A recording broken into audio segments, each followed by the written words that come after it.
Hey folks, Mike McGee here. We have got some company here, which is some really good family from Canada, and they live way up in Alberta, where they fled the country because the snow was I don't know how deep, and so they just happened to get here at the right time. We've got sheep, and so last night we had that really good lamb chops, and so we just thought we're going to go ahead and try that. The reason why I think this is going to work, what I'm fixing to do here, is because pork shoulder is known worldwide how good it is cooked in this way, like over a fire. And sheep really is close to pork. I've been so amazed at how the meat is similar and the fat is just there and the meat is just so close. So I'm gonna basically do like a pork shoulder, except it's going to be lamb, sheep. I don't know, this was about probably 11-month-old, 10-month, 11-month-old, so I guess it would be considered lamb, but it's really big for lamb.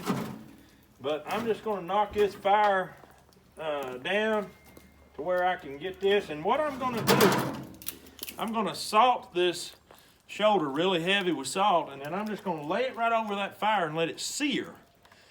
And let it get good and braised with that fire. And then I'm going to wrap it up. Once that gets good and seared, I'm going to wrap it up tight in foil and then shut it and let it cook. And when it's done, we'll see how good it is. So as I mentioned in a previous video, I recently hit my 4,000 hours of watch time, and I'm going to go under review to see if I can be monetized. Now, I've got a wonderful subscriber who has a channel that I'm also subscribed to, and she got me this hat made in celebration of this event, and so I am so thankful and grateful. The help that Ernie Hatmaker has been to me has been so huge that there is no way that I can even explain how much that she has helped me unbelievably to reach this goal of 4,000 and continuing on.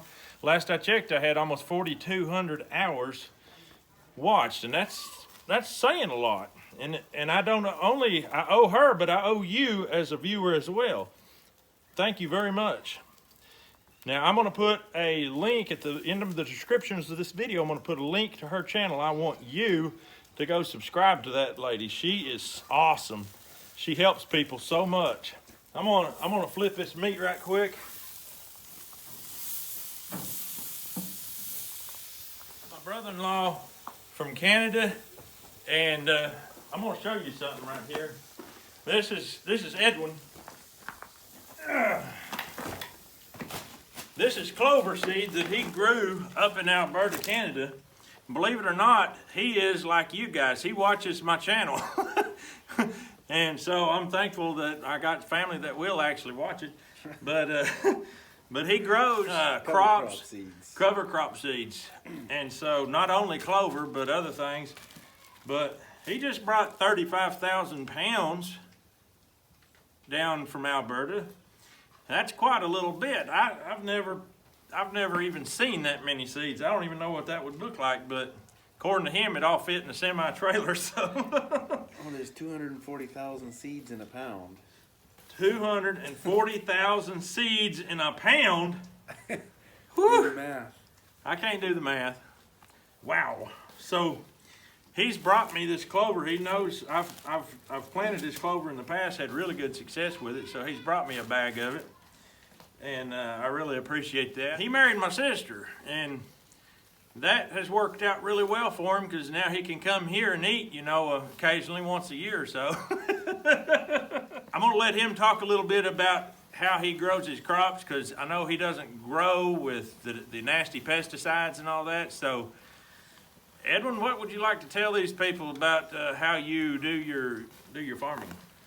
Well, basically, we got into organic farming in the late 90s, I guess. My dad got into it, and it's worked out real well for us.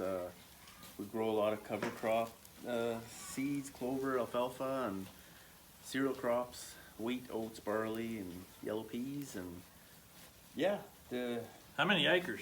About 2,000 acres is what we crop, and there seems to be a demand for it growing, and the seed is known for its hardiness, being as we're so far north that it's climatized to the harsh winters. So if you get a late frost down here, it won't freeze out as easy as a lot of the seeds grown in a more warmer climate, I guess. So hey, bud.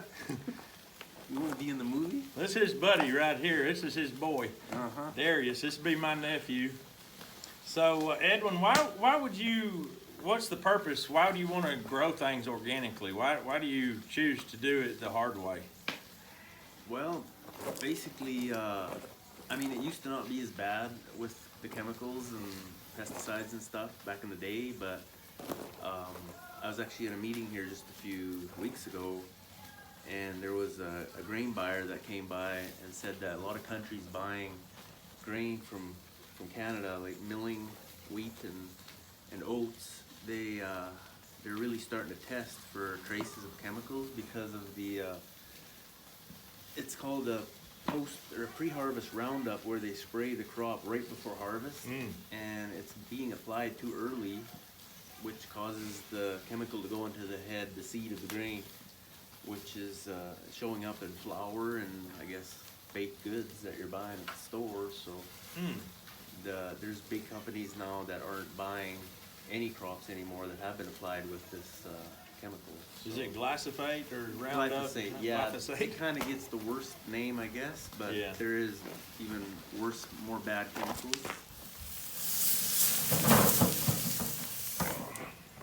I had to turn my meat. Well, I have to say I'm proud of you for going that route and trying to clean up this mess. I know it's going to take more than one farmer to do it, but it takes one to start it anyway, and so well, I'm excited. I'm excited to see you're actually producing crops and it's working for you. Yeah, I mean, that's why we grow the cover crops. It like the red clover, it can put down anywhere from 80 to 100 pounds of nitrogen in a year, and so that's kind of our fertilizer in the rotation. And then yellow peas as well, they fix a lot of nitrogen, and yeah, it seems to be working. I mean, it's different. We have to learn to use different mechanical tillage methods for weeds and stuff, but. So you're telling me that when I use the soybeans and the clover out there to fertilize my field, I ain't the only one doing it? There you go. Yeah, it's different than the synthetic stuff. So. Yeah. Well, that's exciting. Well, we're going to get into cooking this here sheep shoulder, and I'm going to wrap it up with foil now, and we're going to throw it on there and shut the lid so that the heat will be centralized right in there.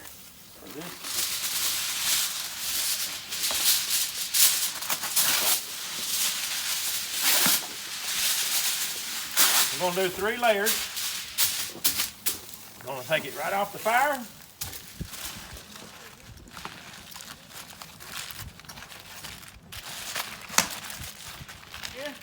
And we're going to shut it down, and that fire will go out. Let's check this out and see how it's going. Oh, well, it's holding the heat, I'll tell you that. So it's going to be dark by the time this is done.